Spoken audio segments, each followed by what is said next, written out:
बच्चों के स्ट्रेसर में जनाब सबसे पहले too much information too soon. मैं कितने बच्चों को जानता हूं, और पीयर प्रेशर और एक कंपटीशन का एनवायरनमेंट इतना ज्यादा है। ये दोनों चीजें कैसे, एक पीयर प्रेशर क्या, यहां पे हमारे बच्चे जब बाहर जाते हैं तो उस सोसाइटी जहां वो पढ़ते लिखते हैं उस सोसाइटी में और उस हालात में फिट इन होना चाहते हैं। वो घर आते हैं तो हमने एक टोटली एक इंसुलेटेड किस्म का एक अजीब एनवायरनमेंट बनाया हुआ जो कि बाहर की दुनिया से मुताबिकत नहीं रखता। हाँ जी, कोई ब्लेंड इन नहीं है हमारा, ना हम एक्सेप्ट करते हैं चीज़ों को, हम रिजिड हैं। तो वो दोनों चीज़ों को साथ चलाने की भी कोशिश कर रहे होते हैं। इसी में उनका रिलीजन भी शामिल है जनाब।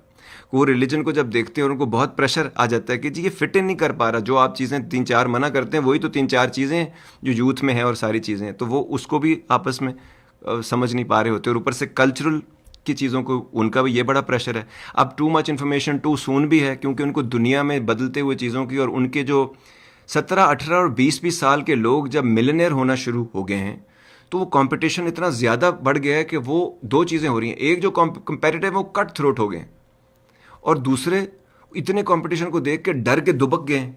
वो पहले ही कहते हैं we are not good enough. ये एक बहुत बड़ा स्ट्रेसर है जी।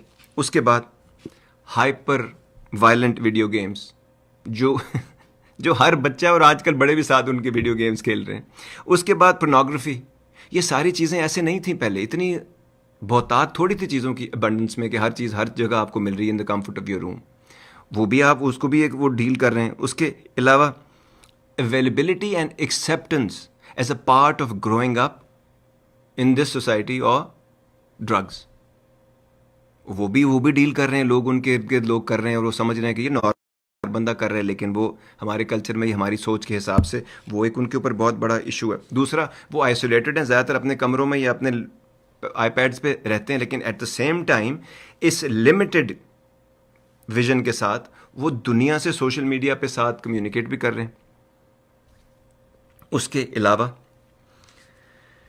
देसी पेरेंट्स और सोसाइटी का एक और प्रेशर है उनके ऊपर। ये भी आप सोचें ज़रा, दो पार्टों में पिस रहे हैं बच्चे।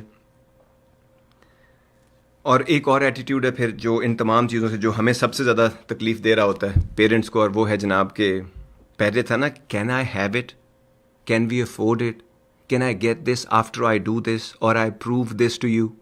अब ये ऐसा नहीं होता, कहते हैं I have to have it, I just want it. बस इट्स वांट का तो इशू नहीं, आई नीड इट, इसके बगैर काम ही नहीं होगा। तो बहुत सारे इश्यूज हैं, जो बच्चों के भी बहुत सारे स्ट्रेसेस हैं जो उनके ऊपर आते हैं। और उसके बाद एक आध चीज़ जो है एटीट्यूड का इशू होता है जो कि हमारे पेरेंट्स के साथ आता है।